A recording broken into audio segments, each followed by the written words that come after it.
The Three Wishes. Maximum was a poor fisherman and Lisa was his young and beautiful wife. They lived in a small hut near the sea. Maximum managed to earn a little money on the days he caught some fish, but there were days when he could not catch any. On such days, Maximum and Lisa got little to eat. They were both quite disgruntled with their lot in life. Maximum never stopped complaining about how cramped and uncomfortable their hut was, how dirty and ragged his clothes were, how little he had to eat, and how hard he had to work. And Lisa simply yearned for all the good things of life, a beautiful house, fancy clothes and ornaments, servants and good food. One day, as was often the case, Maximum went fishing, but was not able to catch any fish. The sun began to set but his fishing net was empty. Maximum began to fret. What'll we eat today? Oh, I hope we don't have to starve yet again. Just then, he felt a strong pull at his net. His spirits lifted. I seem to have got a nice big catch. But when he pulled his net out of the water he was disappointed to see that there was only one fish and a tiny little fish at that. Suddenly he noticed something amazing.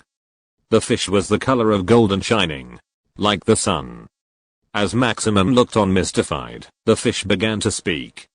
"Please save my life," it said. "Please throw me back into the water. I'm the king of the sea." The king of the sea. Maximum was alarmed by the very idea. He opened his net and the fish fell back into the water. At once, the water became the color of gold. Maximum watched spellbound as the mighty king of the sea rose up from the waves and spoke out loud, "Thank you, fisherman. I can grant you 3 wishes in return for your kindness. Come to the seashore and call out to me whenever you want anything." Maximum bowed happily and replied, "Thank you, king of the sea. But I need to talk to my wife before I can tell you my first wish. I'll be back soon." Maximum was elated. He ran back home to Lisa and told her excitedly, "The king of the sea came into my net today, and I saved him by throwing him back into the water. And he has granted us 3 wishes, so we can have all the things we want now." Lisa was thrilled. "Oh, how wonderful. Don't you think we should straight away ask the king of the sea to give us some respectable clothes at least?" Maximum was delighted by the idea. "I'll do just that," he said. "And I'll ask him for some ornaments as well. I'm sure that will please you."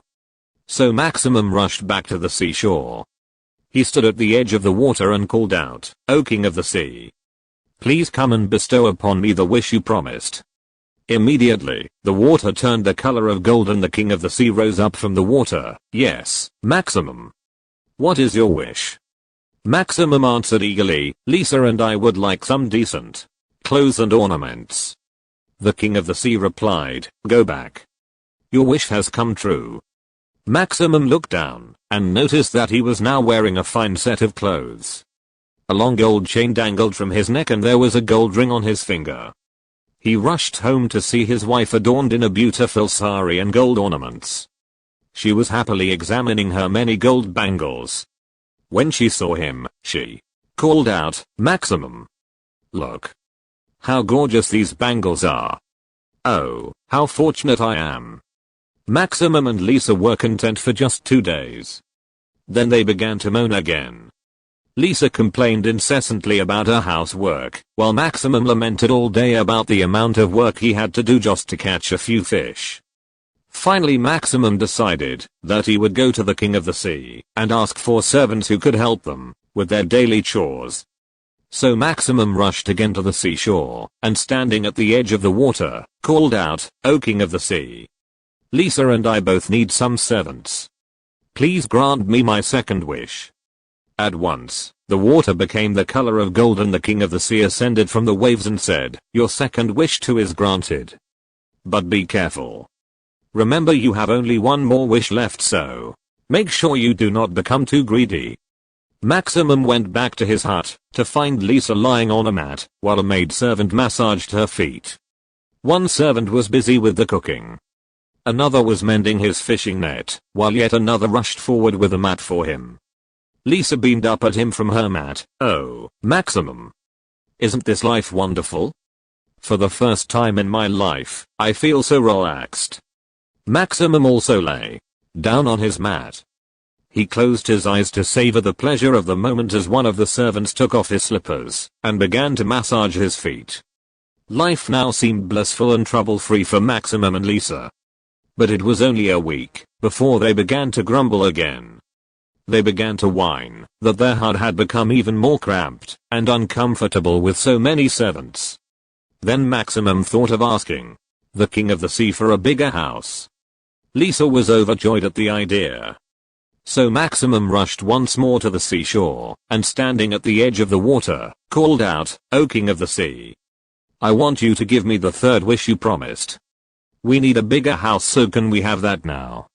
Again the water turned the color of gold and the King of the Sea appeared from beneath the waves. "This wish too is granted," said the King of the Sea. "But I warn you again. Greed will bring about your downfall and give you nothing but unhappiness." Maximum hurried back home to find Lisa standing outside a big fine house. "Look at a lovely house, Maximum. Now we have everything we always wanted." Maximum was pleased too. "Yes, I'm satisfied. We have everything now." But their satisfaction did not last long.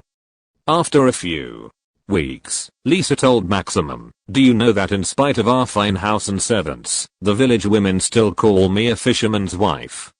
It makes me feel quite humiliated." Maximum reacted immediately. "Yes, they still call me a fisherman too. We need to do something about that. We need to be treated with more respect. I'll tell you what, I'll go and tell the King of the Sea to make me a king. Then the village women will have to call you a queen." Fantastic though the idea seemed, Lisa was afraid. "Maximum, aren't the 3 wishes you were granted over? I really like the thought of your becoming a king, but I'm not sure we should ask the King of the Sea for anything more." "Don't be afraid," said Maximum. "I saved the life of the King of the Sea. Surely he cannot refuse me this one last wish." Maximum then walked back to the seashore and called out, "King of the Sea, grant me one more wish.